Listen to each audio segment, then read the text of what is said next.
This is the Mobile Tech Podcast, brought to you by worldpodcasts.com. Now here's your host, Tech Girl Miriam Joie.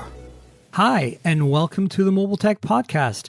I'm your host, Miriam Joie, and today is Wednesday, July 12th, 2017, and I'm here with a very, very special guest, Helena Stone. Hi, Helena, how are you?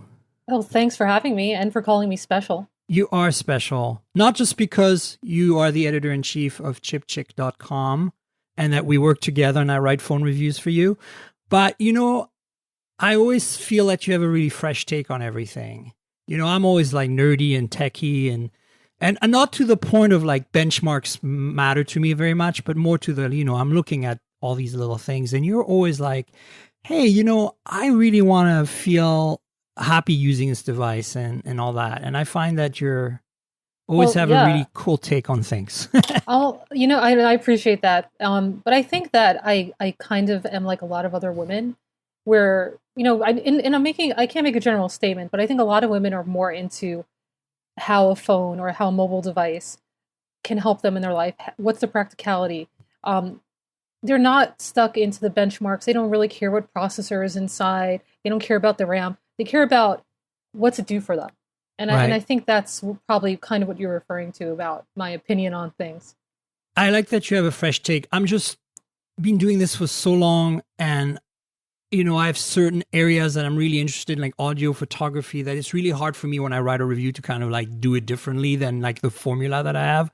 So I'm always refreshed. And I think my formula is very similar to a lot of the kind of, the other tech blogs out there, probably because I spent years at Engadget, right? So it's fresh to see. Hey, well, I appreciate your reviews because I still enjoy reading technical and you go very in depth. So I appreciate that, even though I also focus on practical. Yeah, I hope I give you enough practical that the readers are happy too. No, you definitely do. Cool. So, there's a bunch of phones news this week. I want to start with kind of the one I'm the most excited about. We kind of just touched upon as we were preparing for this podcast, and that's the amazing story that David Ruddock at Android Police put up yesterday about the render of the new large Pixel phone, what is this year called the Pixel XL, and last year I should say, and what will hopefully be called, or maybe be called, the XL2. So what do you think of that? It's like a Galaxy S8 and a Pixel had a baby. To me, it's actually more like a G6 and a Pixel had a baby. You're right. I mean, but you're right. I think we're the same idea. Yeah, the same concept for sure. You're right. It's okay. Can we make it a threesome and throw the G6 in there? Oh, please. Yes, let's do it. Ooh, naughty. I like that. No, I mean, I'm excited. It's been hard to predict whether this, everything that's logical, as I wrote in my review when the G6 came out, I was like, to me, this is the future of phones in terms of like this form factor of this ultra wide screen. Once you kind of use it and you're used to this bezel-less, a phone that's small in your hand but has all this real estate on screen, you kind of don't want to go back. But it wasn't obvious necessarily that the Pixel would be this kind of form factor, primarily because, for a long time, we thought the Pixel was going to be made by HTC again. But it looks like the rumors are that Google's partnering with LG again, like they did for the Nexus 5, which was one of our favorite phones, at least it was for me. And, if that's the case, then they're going to use an LG display. And that render seems to confirm that, because we're seeing a flat, wide, ultra-wide display with rounded corners. And then there's a kind of 3D effect in the glass, but it's not actually a rounded display like in the Galaxy S8. I just hear this and I feel bad for HTC, but that's, I guess, a side point. Poor HTC. Well, I feel bad for them too, but I mean, they did very well with the Pixels. But, I think water resistance and that display is going to dictate who they're going to go with next. And then logically, the G6 being water resistant and having this kind of display makes sense for them to be back in the game. Sure. Yeah. I mean, I heard rumors that when they switched from Huawei for the Nexus 6P to HTC for the XL, that the reason was that they were very happy with Huawei, right? Because Huawei is very happy with the Nexus 6P. Yeah, they killed it too. They did a great job. They killed it, but Huawei wanted their name on the phone. Like that's what killed the deal with the Pixel. So Huawei probably still wants their name on the phone, and LG's like, meh, whatever, you know. We probably have extra displays to sell because I'm not sure the G6 is selling that well, sadly. Yeah. But I mean, look, I'm super excited. You guys all know my Yeah, you love your Pixel. Well, it's my daily driver, and it's only the reason for that is I don't know. It's changed over time, you know, Helena. I think it used to be a time when I was willing to change phones as my primary phone throughout the year as I was reviewing them, but I'm getting lazy in my old age, and I have enough apps now. I've never been much of an app user, but as I'm using more and more apps, it seems, and I'm transferring everything over is just such a nightmare. And my text message history and everything, and and unlike the iPhone, and this is where I have to say Apple nails it, is switching phones on Apple is so seamless. You stay logged into your apps, all the settings are preserved. Your entire text messaging and call history goes over. With Android, it's really hit and miss depending on how it backed up, and sometimes you have to use extra software to back some stuff up. Yeah, it's much more. It's a frustrating experience. It's a nightmare. Yeah. So I can hear some people already in my back of my head as if they were reading either commenting on a story. Well, Miriam, why do you do that? Because if you're going to review a phone for Chip Chick and spend a week with it, you really should be spending a week with it, because I want to know what. But look, the reality is I really put these phones through their paces. They might not have my SIM in them, but I use them to call people. I do everything, right? I install all my apps in duplicate. But it's nice to go back to my main phone and not have to worry about, like, is there something critical that I need right now for my business that's missing from this phone because I switched everything over. And so I tend to go a phone a year, and usually because of that, the Pixel and Nexus experience has been it for me. What's been your experience with the Pixels and Nexuses over the years? Well, the most I didn't test the most recent Pixel, but I did, the Nexus 6P. I've tested that one, and it was a great phone, which is why I said Huawei really killed it. But other than that, I haven't used that many Google branded phones over the years. Do you feel, as somebody who is really attuned to what your readers love and want, and as we were discussing before, putting the experience before everything else, do you feel that the Pixels and the Nexuses of the world, and to be frank, the Pixel is, a lot of people said, oh, the Pixel's better than the Nexus, but I don't think that's necessarily true. It's just, it really is what the Nexus 7 would have been, basically the Pixel in my eyes. Sure, it introduced a slightly new launcher and a bunch of other things, but that happens on every new Google phone of the year. Yes, it was more expensive than previous phones. Yes, it has a different name, but what I was trying to get to is, do you feel that experience works for most people, or do you feel it's just still too, I don't know, nerdy or whatever? I do think there is a nerdy connotation with the brand as a whole. It's definitely hasn't really gotten better over time. Especially because that the Google phones have such a hardcore nerdy audience. It's really the Android purists that get really excited about it. So I definitely would agree that it's still somewhat of a nerd's phone. Do you think there's room though for the non-nerd to appreciate and or have a good experience on that platform, though? I mean, of course they can have a good experience, because it's, a good phone is still a good phone. And the Pixel has a great camera. It's got a lot going for it. So I still think a non-nerd can appreciate the phone. I haven't seen like excitement for it. Whereas the Galaxy S8 or the new BlackBerry KEYone, like those are phones that like mainstream get really excited about. It's interesting you say that, because I agree with you, but I'm also surprised. I mean, the Galaxy S8 is a no-brainer to say is going to be one of the most popular phones, and it deserved it this year. I think it is a phenomenal phone, and I'm super skeptical of Samsung, and I'm always critical of them, because they are like the king of the roost or whatever, queen of the chickens or whatever, and that was funny. but they are not, they're not always I don't feel they're always listening to their customers that well because they have this big hidden agenda as a big company. But that you say the KEYone has some mainstream appeal is really interesting to me because it's, first of all, really hard to get your hands on. And secondly, I kind of want to agree with you, but I'm feeling like it's become a bit of a nerd paradise phone. Like all the tech reviewers seem to be, when I was at Google I/O, we all had our KEYones and we were all like, yeah, that's what I'm rocking right now.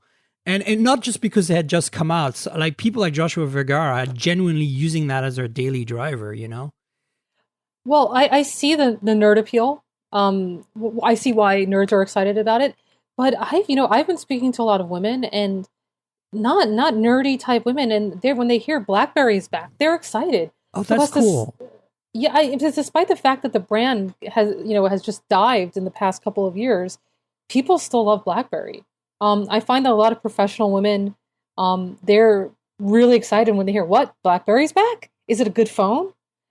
So I think there's actually a lot of excitement there for it. So what do you think is other than the branding and, it's back, do you, have either, even though they haven't necessarily used the phone, they're shopping around, why are they considering it beyond that? Do you think there are some specific features that appeal to them? I think it's really the keyboard, to be honest. Okay. People still miss the keyboard. And they have fond memories of using a BlackBerry with a keyboard. But you see, so that's kind of what I felt too. And when I started using the KEYone, and this is very much unlike a lot of the other tech reviewers, I couldn't get used to the hardware keyboard again. I appreciated it. And some people said to me, one of the things about it is that you can take your time composing things because you're really writing. You're really focusing on clicking on each key and you're thinking as you go and it makes you more thoughtful. And I was like, I agree with all that and I like the experience, but I'm not as efficient and fast and it's frustrating me. So it was the same experience for me. I got frustrated with it because I felt I was slower using that physical keyboard than with an on-screen keyboard. So I'm totally there with you. But I've had some feedback from other women who were like, "Ooh, I love that. I love the feeling of the keyboard. I miss this." So I guess it's to each their own. No, absolutely. I totally believe it. I'm just kind of interested in your take on that. That's cool. Yeah. I was frustrated with it too. Just it was easy. The keyboard was comfortable to use. It was easy to use, but and the phone overall, it's just really great build quality and overall really nice device. The camera's even quite good for its price range. Yeah. But I do agree with that sentiment of like I'm typing slowly or on this physical keyboard than I would be with an on-screen keyboard. Yeah, look, I love the KEYone. Don't get me wrong. If I was stuck with the KEYone for the next year, I'd be totally happy. There's no problems there. But at the same time, it takes a bit of getting used to. One of the things that to me kind of balances out this, a little harder to type is all the keyboard shortcuts that you can create, hold I and you get to Instagram. You don't need a launcher anymore. It's really kind of refreshing. Yeah, that is actually a very neat thing that the KEYone has going for it. We're mixing our topics a bit, and that's totally fine. This is what this podcast is all about, is just tangents. And I just want to, kind of catch up the audience on the fact that we wanted to discuss the KEYone and the GS8 together. And that, this whole discussion on the Pixel, you really segue into that, and that's great. But I want to hear from you, since we just touched on that topic, and I want to kind of continue with it, is what do you hear from women about what is the phone that right now, obviously the Galaxy S8 is going to be a pretty high up there candidate, but what are they looking for in a phone? What are you hearing? What is it they're getting from the phones they're using, and what are those phones? Well, the iPhone still reigns king, or I should say queen in this case. And women really still love the iPhone, and I can attribute that to a lot of things. I think that one of the biggest things, though, or one of the major things that makes a woman want the iPhone is all the accessories for it, right? Like they can dress it however they want in a million different ways. I think that's one thing that has real strong appeal for the iPhone for women. and women love to accessorize. But as a whole, I find that iOS is less about tinkering than Android is. And I think that appeals to many women as well, because it's efficient. And I'm going to get slammed for that, I know, by the Android fanboys and fangirls.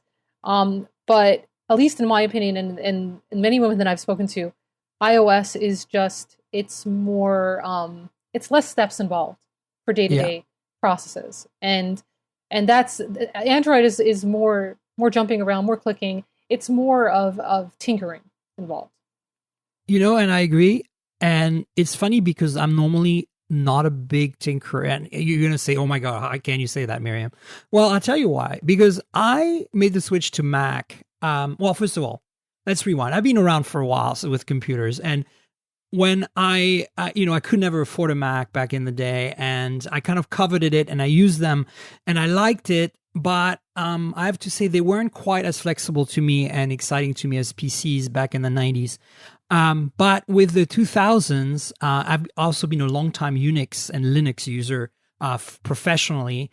So to me, the appeal was when OS X came out, the shiny, sexy Apple hardware with a Unix-based OS.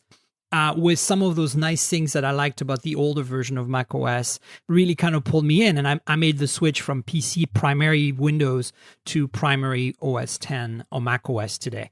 And I don't regret it. I'm still a hardcore Mac user. And somehow that works for me. Like, I feel that there's enough I can tweak and tinker to really get productive. Like, I can run scripts, I can go in the command line and do stuff I need to do. But I feel that it's a really well-curated experience in terms of the ecosystem and the hardware and the software integration and all that. But I've never been able to get into iOS. I've tried numerous times and I feel too boxed in. I feel like I'm being walked and my hand is being held down this corridor and I can't turn left and right when I want to turn left or right.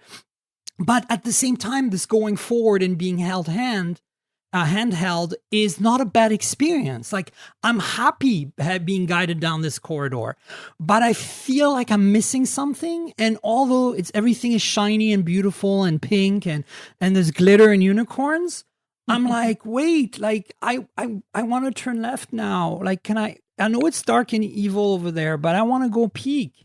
And it's like, I can't do that with iOS, and it frustrates me to no end. And it's not because of Android. Like, I'm not the person who installs ROMs on their phones. I'm not the person who changes their launcher and tweaks things. Like, I don't care about any of that. I just want a really productive phone. And for me, not Samsung, but Android is that. I mean, and that's probably why I use a Pixel and a Nexus, because it's the closest vision to what it should be from the people who make it. It's interesting to hear that you like one Apple operating system and you can't stand the other, or not to say can't stand, but it makes sense because I think you are a tinkerer, and the Mac even if you were saying you're not a big tinkerer, the Mac OS really is great for tinkering, right? So in that respect, it satisfies your needs. Yeah. But it's like you said, for iOS, it's just not enough for you because iOS is very different than Mac OS in that respect. It's so much more locked in. But that's one of the reasons I like iOS, because I don't have to think. Yeah. I'm not worrying about malware. Everything's taken care of for me. And I enjoy reviewing phones and testing them thoroughly when they're running Android. But I do really appreciate that the locked-in experience of iOS. Interesting. And that's, I think, my biggest struggle is I think there's another thing, and I was talking about this with, who was it? Somebody yesterday at I was at an IoT conference here in town yesterday, and in SF, and I was like talking to some other nerd about this, and to me, it's also the fact that I'm stuck with the same phone for so long on Apple. I mean, it's a good thing for most people. And you're going to say I could just buy the new iPhone every year, and that's totally valid. But it feels to me like since the 6, it's the same phone, right? It looks the same. It feels the same. It just gets better. It's faster. It's nicer. In some ways, it's worse because there's no headphone jack. That's a really big problem for me. But anyway, that's my issue. But with Android, I feel like, every 3 months, it's like a party. I'm like, oh, look at that. Like, this phone is modular. Or this, and sometimes it's like, oh, look at that. What a terrible disaster. But it's kind of fun. Schadenfreude is entertaining, right? But at the same time, I feel like I get some really interesting variety out of it that, and it used to be the jungle. It used to be that variety was the downfall of Android because the experience sucked. I admit that it did. And because it was scattered and it wasn't maintained and all that. But I feel that's changed so radically in the last few years. Apple has kind of forced the Android ecosystem to up their game so much. And Google's made it possible with a good version of Android. And Samsung is even on board now. Starting with Galaxy S6, we finally have metal phones from the flagship, the biggest seller in the world. And to me, that was a huge thing. Like, I was riding their asses when I was at Engadget from the Galaxy S3 onward. I was like, guys, like you have the power to make these phones gorgeous, yet you're choosing to make these ugly plastic crap phones. What is wrong with you? And they've finally resolved that. But more importantly, I felt that with the Galaxy S8, it's a pivotal point for me for Samsung because they finally gave us a user experience out of the box that I could live with without having to tweak anything. And I wrote that in my review. And I want to know how you feel because I know you use the Galaxy S8. Yeah, no, I think I agree with everything you said. They finally cleaned up their act, so to speak, with the UI. And it's really taken the Galaxy series to the next level. I mean, the design is also, but the user interface is so much more, it's so much cleaner and so much easier to use than it was previously. It's like, I think people are losing patience, especially reviewers. They're losing patience for gimmicks in software, right? Like, no one no one needs all this extra stuff. I mean, remember when the Galaxy, I don't remember if it was the Galaxy 3 or 2, when you could, like, they added eye control. Oh my God, I remember that. Oh, I mean, it's been, one gimmick after another, and LG also made that mistake with the LG G5. Yeah. And I think the manufacturers are starting to realize, keep things simple and efficient, and people will come. Yeah, and I've said that to them, like in literally in big meetings when they still listen to me more than they do now, and I said to them, to these execs, I said, guys, look. You don't understand. You say you can't differentiate on hardware. I completely disagree. You can. Just focus on, like, get your user experience to be awesome and they will come. And then you don't want to be Apple. I get it. Then make the hardware absolutely outstanding. And look at the Galaxy S8. It is absolutely outstanding. It's not just technically outstanding, but it's cosmetically and aesthetically outstanding. Arguably, some people might still find it maybe too nerdy looking, but I don't think so. I really think that they nailed it this time.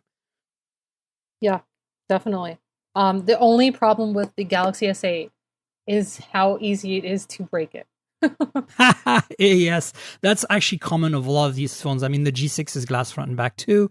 But to me, the other issue, obviously, I have, and if I'm going to be nitpicking, it's the position of the fingerprint reader and the fact that the retinal scan does not work at all for me because I wear glasses. So, for retinal scanner aside, I agree that the fingerprint scanner was not in an optimal place. I really, that was one thing that it's like, oh, they were so close. I think it was tacked on, to be honest with you. I think they were hoping to get the fingerprint scanner under the display working.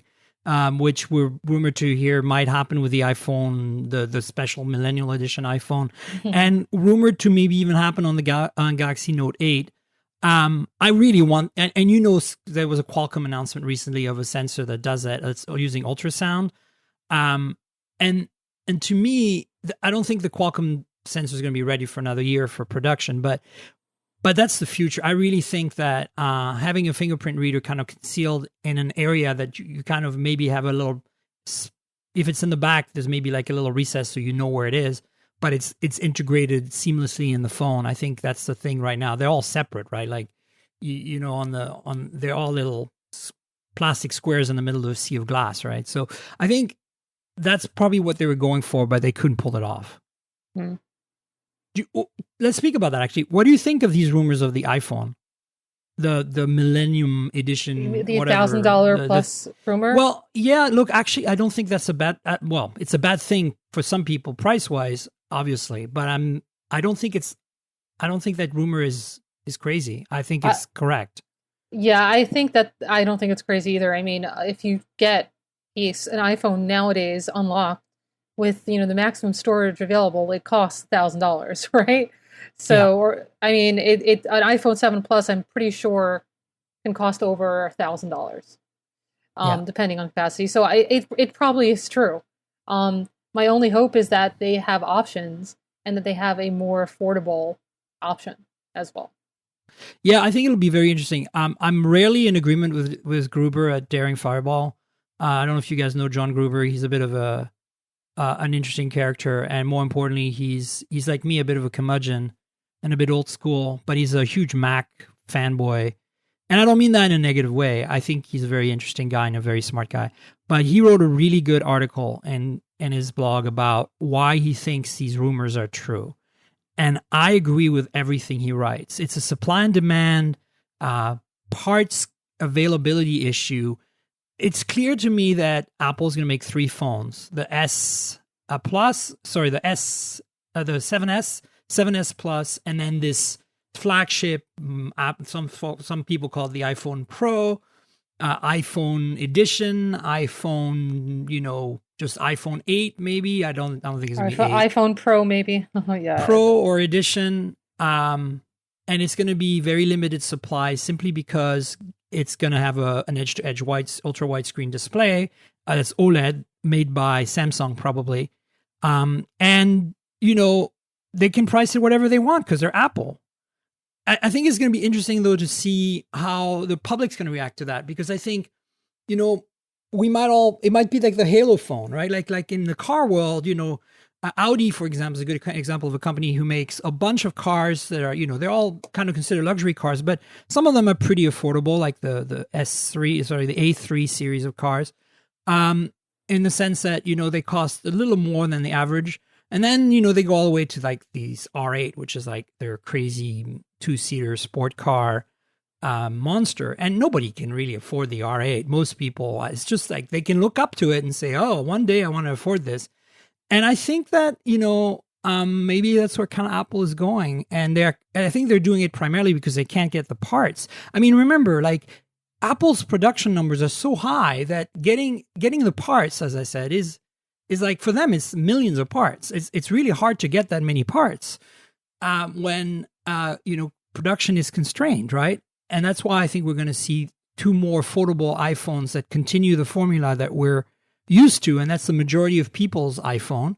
And then those of us who are willing to wait and or pay a lot more are going to, opt for the Pro. And, maybe a year or 2 down the road, that Pro will be commonly available. But I think at the beginning is going to be a tough one. What do you think? Oh, I agree with you. I think it's probably true.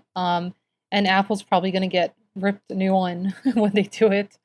But I think it's going to happen. And I mean, I'm personally excited to see what they can really offer on a premium level, or a more premium level than what they already have, which is quite premium. I am actually ready to give iOS another try if they make this phone and pay for it and buy one.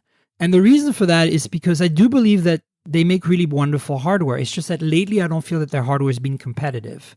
Agreed. And the Galaxy S8 is probably the most compelling combination of specs and hardware design right now in phones. But if they can outdo that, then they'll have my respect. And I'm seeing some features in iOS 11, at least on the iPad, that are really compelling, like a file system or access to your files locally on your device, which to me is one of the big sticking points of iOS. If that actually translates over to the phone, which is not a guarantee, as you know, there's the differences with the iPad iOS and the iPhone iOS somewhat.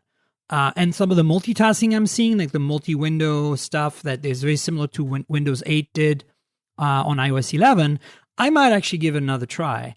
But I'm still going to be really annoyed that I'm stuck with the same. If they're not going to update the design for a long time, like 2 or 3 years, and at least, and we're going to get better innards of the same phone for another 2 or 3 years, and that's going to just rub me the wrong way. I know it.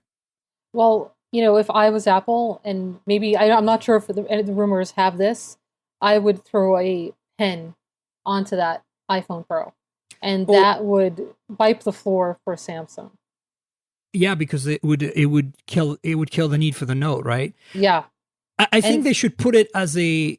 I'm not convinced that it should be included though. Like I think it should have the digitizer and the screen, and then you just buy the pen separately. I'm fine with that. That seems sensible. Because Apple will never have a silo for a pen in their device. It takes up too much space, and they don't want to compromise a pen by making it too small. And they already have one pen, right? And it's big, but you throw that in your bag, you forget about it, off you go, right? Yeah, it's actually pretty practical. So you are using the pen. Are you an iPad user? I am an iPad user, but no, I'm not using the pen. I have a very old iPad right now, but I've played with it, and it's really great. I mean, if you're someone who draws or likes to take handwritten notes, it's a really great experience. I love this, the way this podcast has evolved from the Pixel to the iPad. We ran far away from our original topic. No, My it's bad. Fantastic. No, I love it. This is exactly what I wanted to do. But anyway, let's regroup and go back to the Pixel real quickly. And I'm excited about what I'm seeing. The design looks great. If it's indeed the real thing, I trust David. He's an awesome guy. David is like also such a curmudgeon, and I love it so much. Would you not agree? I don't know David, so I can't make a comment. But he sounds awesome. he is a cranky old curmudgeon like me. That's what I love about him. But he also has some really good insights. And if you didn't catch it, and this is not for you, Helena, but for the listeners, there is a really good story recently that he wrote about why you probably shouldn't buy a Pixel right now. I mean, it was a couple of months ago now, but so it's probably more true than ever now that we're getting closer to another Pixel. But it's basically the dilemma of the Pixel is still probably the best Android experience on the market today, but it's being completely obliterated by the hardware that we're seeing in the competition, like the Galaxy S8 and the G6. And so until, basically stay put till the Pixel 2. And now that I'm seeing this, I'm like, definitely stay put till whatever the next Pixel is called, because it's going to be tremendous. In the meantime, what you can do, this is me segueing, is buy to hold you over, buy one of the great Moto phones that I want to discuss, because Moto's killing it this year. I mean, they've done pretty good job in the last few years, but they never really kind of stood out too much. And I don't know if they are standing out, but they have just to go over quickly for those of you who don't know, the Moto line looks like this. You get the E at the economy level, like entry level essentially. Well, not entry level. I'm talking about entry level for the Western markets, like not entry level for the developing markets, right? You get the E series, then you get the G series. And then you've got the Z series, and it used to be the X before, but now it's the Z series, Z if you're Canadian, like I am. But I had Rose Behar on the show last week, Helena, and as a Canadian, she was correcting my Z, which was great because I'm a Canadian, I should know, but I've been in the US for so long. I say Z. So the Moto Z series, in itself, has a variation of levels. Basically, there is. There's a play version and a regular version, a force version, at least last year. And the play is kind of like the mid-ranger of the Zs, and then of the Zs. And then the force is, I wouldn't say the high-end version, but the force is kind of like the heavy-duty rugged version of the Moto Z series. And it had slightly better specs, but mostly it was had this unbreakable screen that we've seen on some previous Droid phones. And it had, anyway, and a better camera. I think that's what. So the Z Play for this year, the mid-ranger is out, and I have it, and I talked about it last week, and we can talk about it a little more. The Gs and Es are out for this year, and they're pretty awesome. There's a G5 and G5 Plus. There's an E4 and E4 Plus. And then we're waiting for the Z and Z Force of this generation, second generation of the Z. And those are supposedly going to be shown on the 25th of July in New York City, which you'll probably be at. So I want to know, what is your take on the Moto ecosystem? I know you have a pretty good your relationship with Lenovo on the laptop side of things. Tell me a little bit what you think of the Moto phones. Well, I think even talking between the Z series, like the Z series versus the E and G series are very different, right? So I think they've done a great job killing it with the budget phones. I mean, it's amazing. The Moto E for the money, it really does a lot. It's incredible. It's almost a disposable smartphone. I know, and it's not a bad one, which is kind of like insane. It's like a $70 phone that you kind of be like, yeah, I could live with this. It's fine. Yeah, if I had to use it for 2 weeks, I wouldn't be miserable. And I think that says a lot. The Moto Z, on the other hand, I mean, it's one of those phones that I think does better justice when you're holding it and when you see it in a photo, because it's just so thin and svelte, and the back covers are really nice. But it doesn't. I don't feel like the photos really do it justice, and that's a shame. Yeah. But overall, it's a really well-rounded, great device. I've tested the original Moto Z, the mods. I have mixed feelings about the mods, but overall they were all solid mods that worked very well. I just have mixed feelings about the concept in general. It's the cost, I think, that's hard for me. It's like, I get it. I think it's cool. And by the way, the Zs this year will use the exact same mods, so they'll have exactly the same form factor. Like the Z2 Play that I have works with all my last year's mods, and they gave me some new mods for this year. It's like mod party in my house right now. But that's really cool to me. But you're absolutely right. It's tough. It's tough to sell the mods. So what do you think? Should they market the mods? Well, I mean, they have been marketing it, and I don't know. I can't comment on how well they've been doing because I have no idea.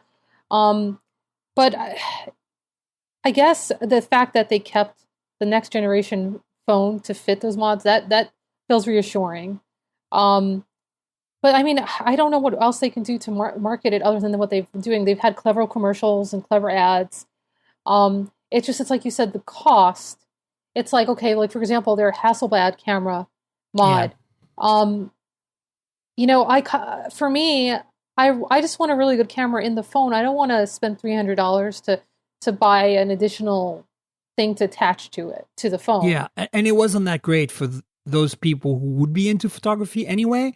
So it wasn't like particularly convincing as a mod for its price. I mean, Hasselblad's a great reputation, but this product was basically just your average Chinese point and shoot camera grafted onto a back that was a mod. Yeah, the $300 price tag wasn't justified. It was, and again, like if I'm going to spend $300, or I think any consumer is, it's got to be like, damn, your camera quality just jumped.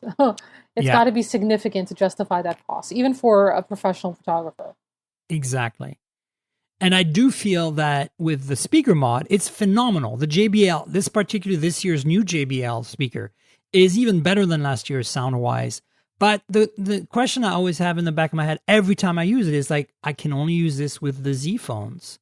And a Bluetooth speaker costs about the same, and I bet you JBL makes just as good of a Bluetooth speaker that would work just as well with all my phones. And more importantly, my phone wouldn't be stuck to it when I'm using it, and I could have it in my pocket, et cetera, right? So it's a tough sell to me, even though it's a great example of what a mod could be. Yeah. And JBL, they know their audio, right? Yeah. So one thing that Motorola did really well was they partnered with great partners for the mods. They have JBL. They partnered, I believe, with Incipio for the battery packs.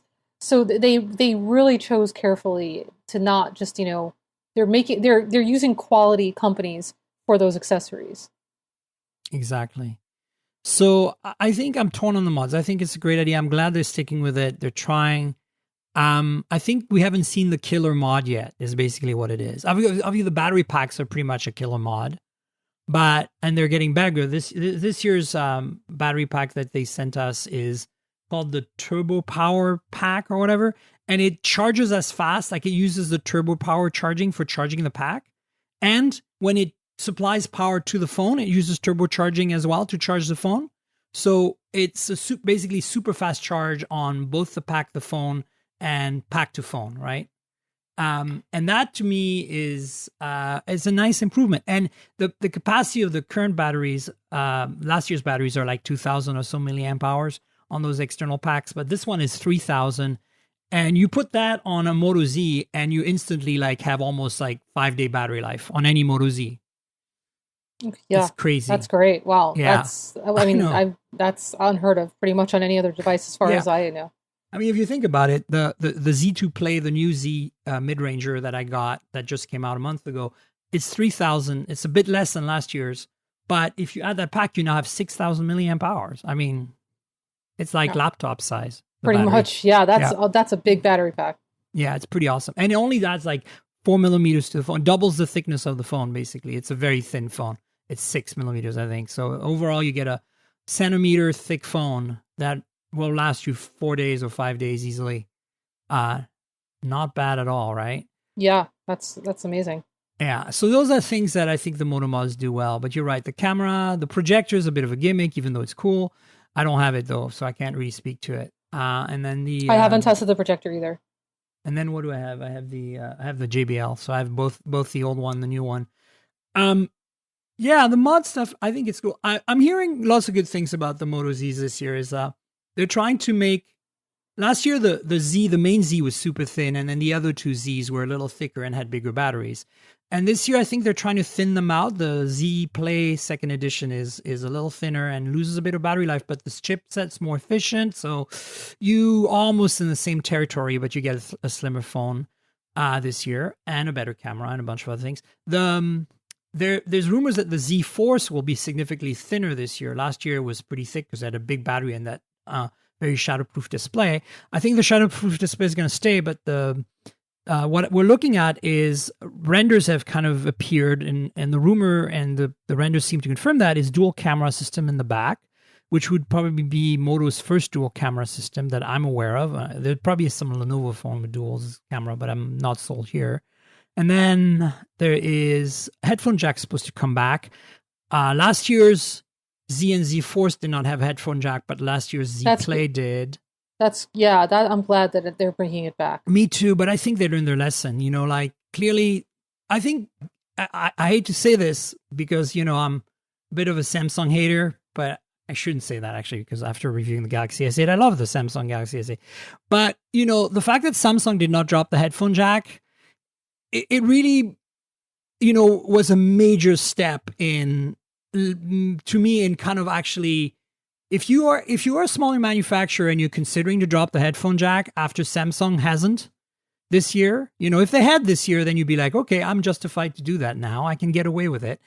But they didn't. And that means that in the Android world, dropping the headphone jack is still a major no-no. Witness my review of the U11, where I think that was the only major fault in that phone. And I don't know what HTC is doing that. They're really silly. But hey.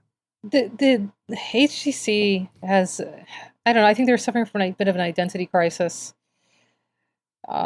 It was a good phone when I played with it, but it seems like they're trying to reinvent themselves, right? Every year, though. Yeah, it's kind of ridiculous. Yeah, every year, like you said, it's the HTC 10 was a great phone, but it didn't do enough. So I guess that's, the U11 was an attempt at like, we'll be dynamic, we'll be bold.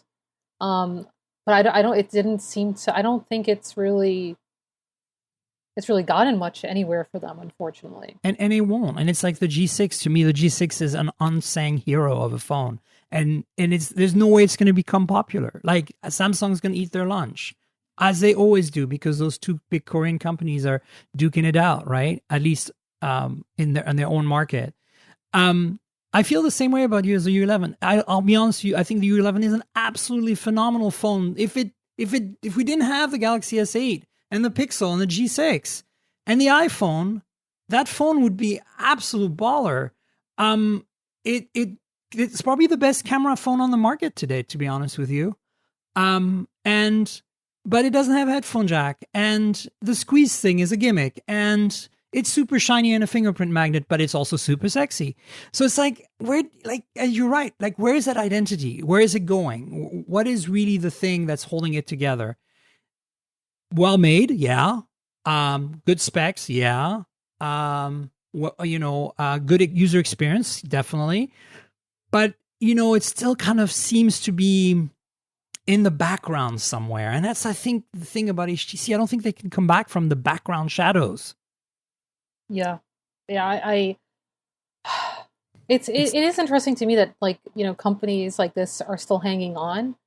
But in general, this whole industry, it's too competitive. I mean, there's only room for so many. I know. I don't get how there still are that many manufacturers in 2017 for Android phones. It just doesn't feel like there's enough demand for it. You're right, but I'm at the same time very grateful because I like to have something new and shiny every 3 months. So. But yeah, I think it's true. It's a really tough. It's a tough place to be. Don't make a phone if you want to stay in business, I guess, is the takeaway. I mean, even small companies that have come or tried to come to market have either failed completely or have been absorbed by other companies. Like Nextbit did a really cool little phone there that they crowdfunded, and then they got bought by Razer, and that was a good outcome for everyone, I think. But we're not going to see another Nextbit phone, right? That's it. It's done. Who else is... I think that's probably the only story I can think of that's been a success story on this front. Remember Saygus that never came out? Which one was that? Saygus, I think. It was a phone that was promised year in, year out from CS 2010 onward. Maybe CS 2012. I don't know. It's been years and... It was years in the making. It was super flagship phone that we all lusted after, and they went out of business before they even made anything real. So I don't remember them, but I guess that's the point. Yeah, that's my point. But at the same time, speaking of low volume phones, the Essential phone, Andy Rubin's little venture, hasn't shipped yet. And when they launched it in May, it was going to ship within 30 days. It's mid-July. Ouch. Yeah. They have resources, guys. This is not like Saygus, who was kind of a fly-by-night kind of company. This is not like Nextbit, who also was a bunch of ex-Googlers, but they probably didn't have quite the capital that Andy Rubin can summon, because the guy is kind of legendary in the Valley. So, yeah, they're not out. And then, and this is going to segue into one of our topics on the list, is the Red phone, the Red Hydrogen 1, which was announced this week. Everybody scratched their heads, right? Like, why does Red want to make a phone? And, and an expensive one at that, like their cameras are really expensive. What do you think of that? Like, well, okay, so there's two things that come to mind when I look at this phone.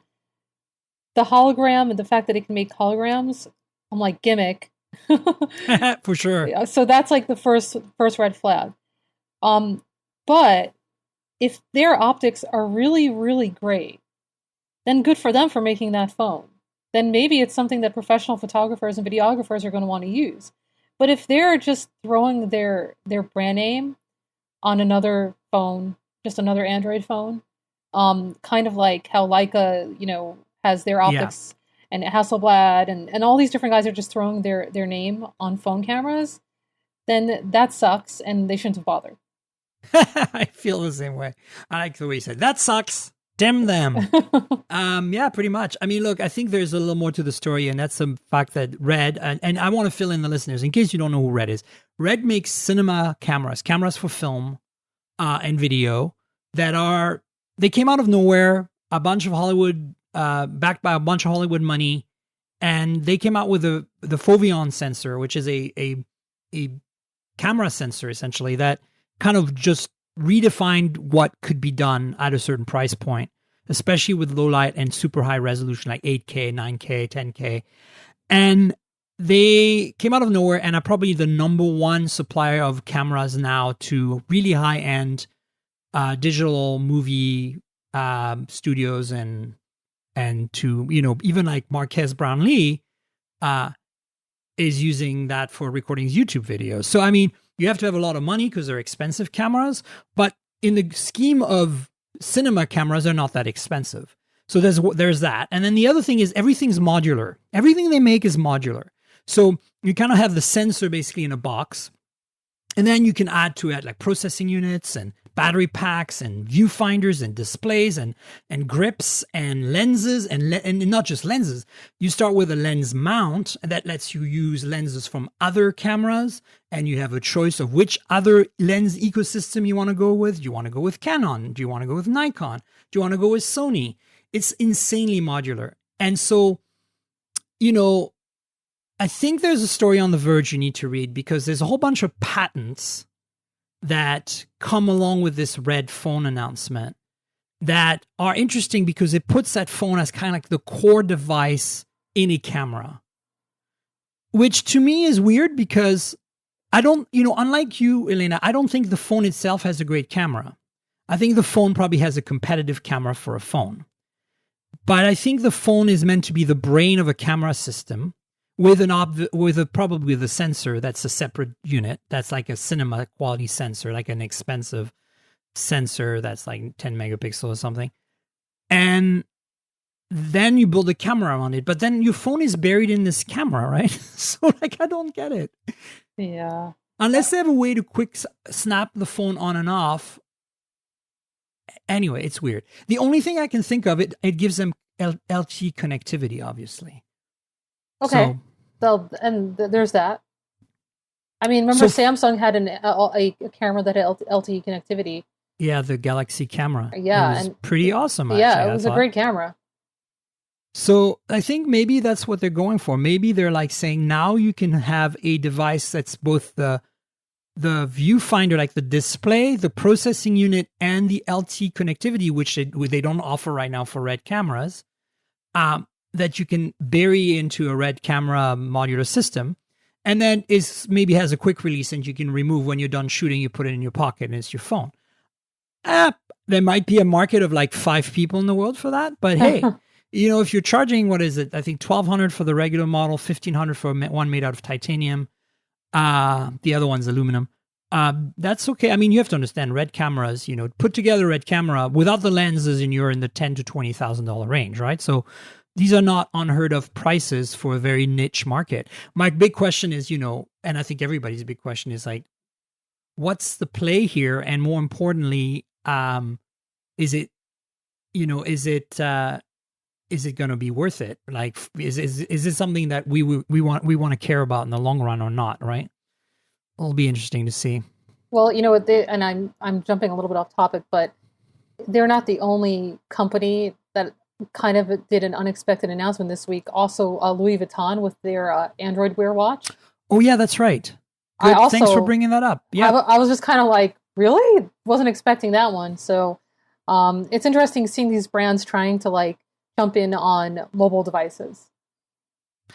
Yeah, and I think it just shows how this is becoming a part of our lives no matter what, right? I mean, like, I don't think smartwatches are ever going to be more than a niche. But at the same time, those of us who use them, I do, we love them. And I mean, I'm a little annoyed that wearables are getting such a focus on, are becoming primarily devices around fitness, because I'm not a particularly, I wouldn't say I'm not fit, because I'm actually pretty healthy, but I'm not the most fitness obsessed person in the world. And for me, I want to wear my wearables for primarily my watch is to tell the time and to remind me of things. Very limited notifications, but I love the fitness aspects. I just don't want a fitness watch. And I feel that like the Gen 2 of the Huawei watch is clearly a fitness watch. And a lot of the Gen 2 Android Wear 2 watches are fitness focused. And it drives me nuts, because I'm like, I want to wear something pretty. Like, that's why I like the Withings watch when it came out. Because it's like, it's pretty, it's small. Yeah, I think that actually it's funny you should say that, because I think so many tech reviewers love the Withings watch. It's a good watch, and I totally agree with you. Like, I don't want to wear like a timepiece is fashion, right? You don't want to be wearing something that looks like an overly nerdy, geeky, right? You want things that look like a watch. Exactly. And I think some manufacturers are getting better at it, but it's still a struggle, and it hasn't. It feels like the wearable industry has really stalled.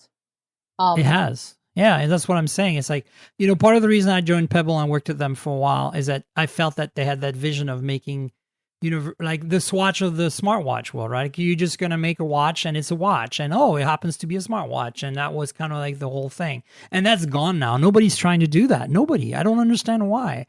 And with things, so Nokia now, because they got bought by Nokia, is the only ones I think that are coming close. Well, sorry, I mean, I would say Fossil. I don't know if you're familiar with what they're doing. Yeah, no, Fossil for sure, but I don't feel the user experience is quite there though. Well, they're definitely. I mean, they're using Android Wear, and then they're using their own like proprietary system. But I will give them credit. I mean, they have all these different brands from different designers that they're actually, and it's the Fossil's the company behind those brands. So whether it's Diesel and I can't remember the other guys, but they're actually, they're really putting an effort into making fashionable wearables for the mainstream. And I think that they've so far have been really successful at it. Maybe I should check out one of their Android Wear watches then. Yeah, I mean, and their Android I only know them from the old days, Well, their Android Wear watches, I think they're up to their second or third generation at this point. And it's not dissimilar to like something like the Moto 360. The thing is, the Moto 360 is pretty much dead. Yeah, that was a good one. I'm still wearing a Huawei watch first edition because I feel it's a bit bulky, but I have big wrists, so it works for me. But more importantly, it doesn't look like a sports watch. It just looks like a nice dress watch. It's a bit big, but it's still nice. And yeah, the Huawei watch was a really big watch that I couldn't pull it off. Yeah, you can pull it off. No. I think the LG's cheaper watch this year is pretty cool. I think, but it's kind of sad that they put only the features that I'm interested in, like Android Pay and the big sporty watch. Because I was a big fan of the LG Watch Urbane when it came out. Again, a big watch, but I have big wrists because it just looked like a dress watch. And it wasn't trying to be a sports watch or a fitness tracker or whatever it is, Sure. Yeah. And the Moto 360, I think, especially the small one, I have the small one, I think is about the best small Android Wear watch we ever had of the second gen one. I loved the Moto 360 second generation. I absolutely loved it. My biggest issue, though, with it, and I wore it almost every day, I liked it better than the Apple Watch, was that it had issues with connecting with Apple devices, with iPhones. The connection would frequently cut out, and then I'd have to repair, and sometimes I'd have to hard reset the device. Oh, no. And, I mean, that's really the only reason why I stopped wearing it.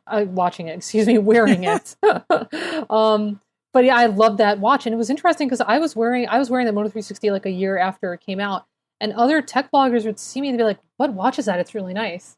I'm like, it's the Moto 360. Yeah, duh. Yeah, how quickly we forget. Our brains are very short, have very short memories when it comes to tech. Tech bloggers, we're all kind of shiny all the time, right? Exactly. New and shiny all the time. Cool. Well, I want to kind of talk about, I think we talked about everything. I want to talk about one more thing that's a mobile device technically because it's a car. It's the Model 3. From Tesla, their smaller, more affordable electric sedan is finally gone into production last week. And the only reason I'm bringing this up is because I think it's like pretty impressive that they pulled this off. Because you have to understand the first two Teslas. Well, this is technically the fourth because there was the Roadster first. But the Model S, which is their very popular big car, and the Model X, which is their SUV, were delayed quite a bit, especially the SUV. I think the SUV was 2 years late, which is pretty amazing, right? And so when they announced that they were making the Model 3 and it was going to come out in the summer of 2017, a lot of us that are kind of electric car nerds were rolling our eyes going, yeah, right, Elon. Sure, you'll come out in the summer of 2017. And they pulled it off. I mean, they've only made 30 of them so far. It's not like, it's kind of friends and family are going to get their first ones. There's supposedly a big event on the 27th or 28th here in Fremont in California. It's interesting to me, though, that they pulled it off. So what do you think? I mean, have you driven a Tesla before? I haven't. I've seen one from the outside. I think it's exciting. It's overdue, but I'm excited to see Teslas actually on the street. And I think we're finally almost there because, I mean, it's been so much hype for so many years. and finally, maybe we'll start seeing them out there.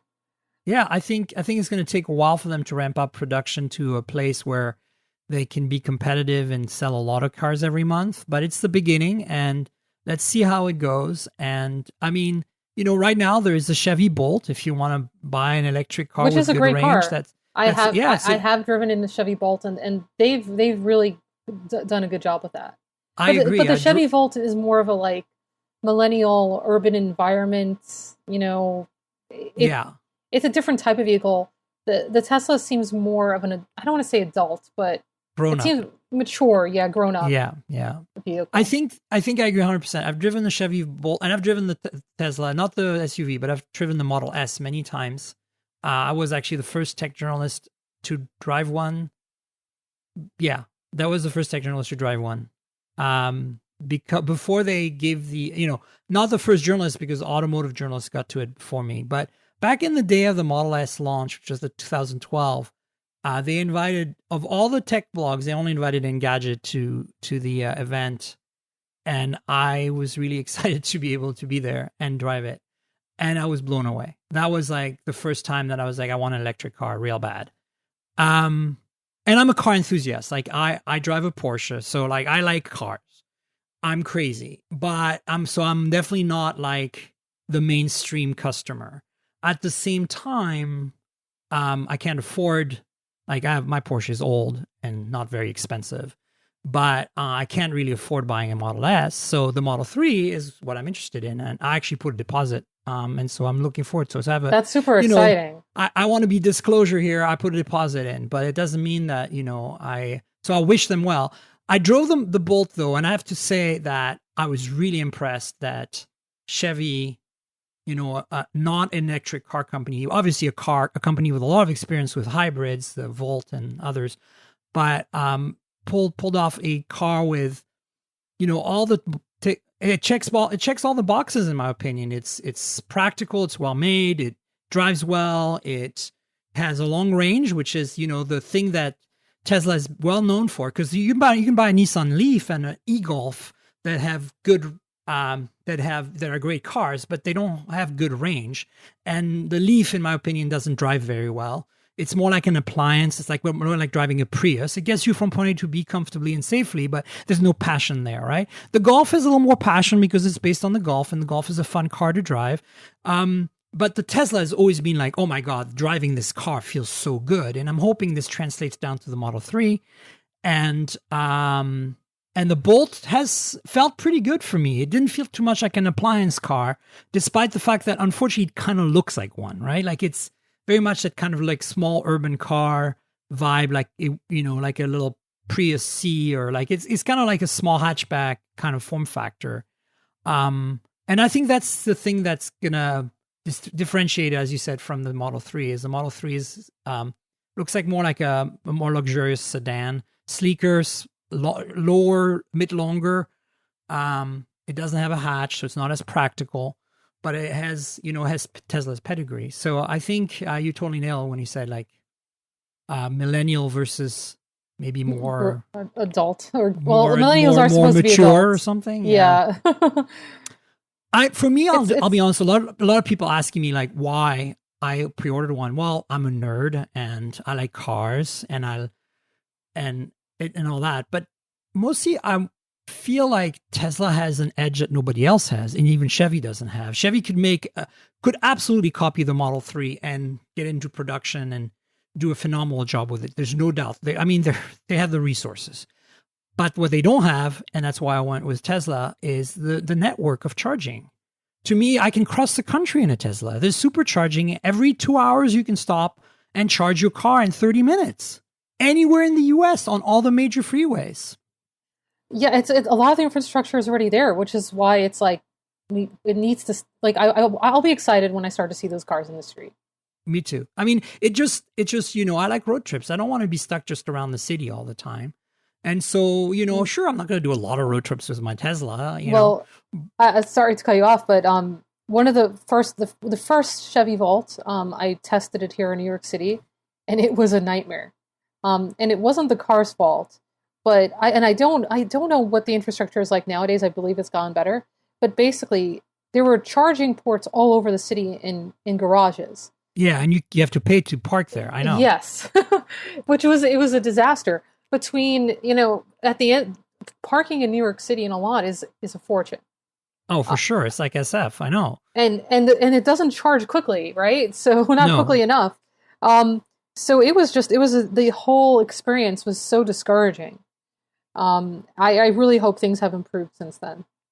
I would say that, again, this is where Tesla has the edge with the supercharging network. And I think that that's kind of part of the reason why I'm interested. And also, like the more adult vibe, and it looks sleeker, and of course, performance. I know that Tesla always, the Model S is, wow. Like, that's the thing that really impressed me is, as a car enthusiast, I was like, okay, this is immediately competitive with the big German sedans, the luxury cars, like the Mercedes and BMWs and Audis, the higher end ones. The Model S is the existing car.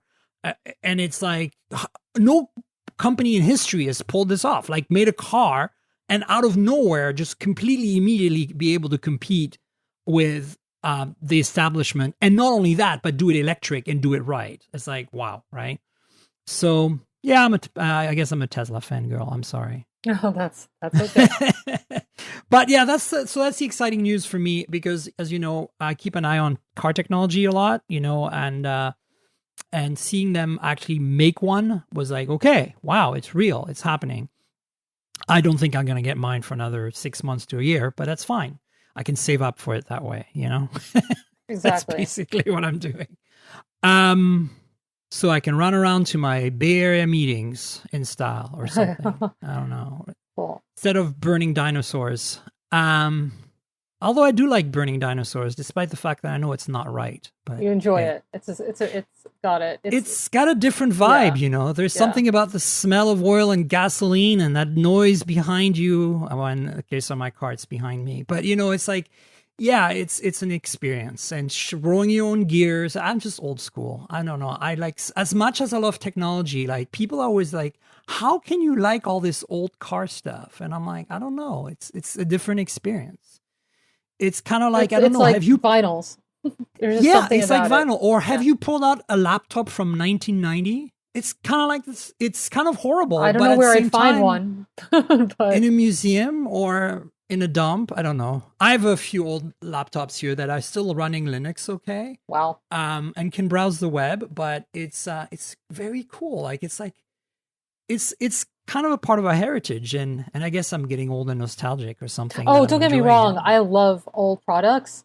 I get excited when I see them. I don't remember the last time I saw a laptop from 1990. That's all. Oh yeah, it's hard to find.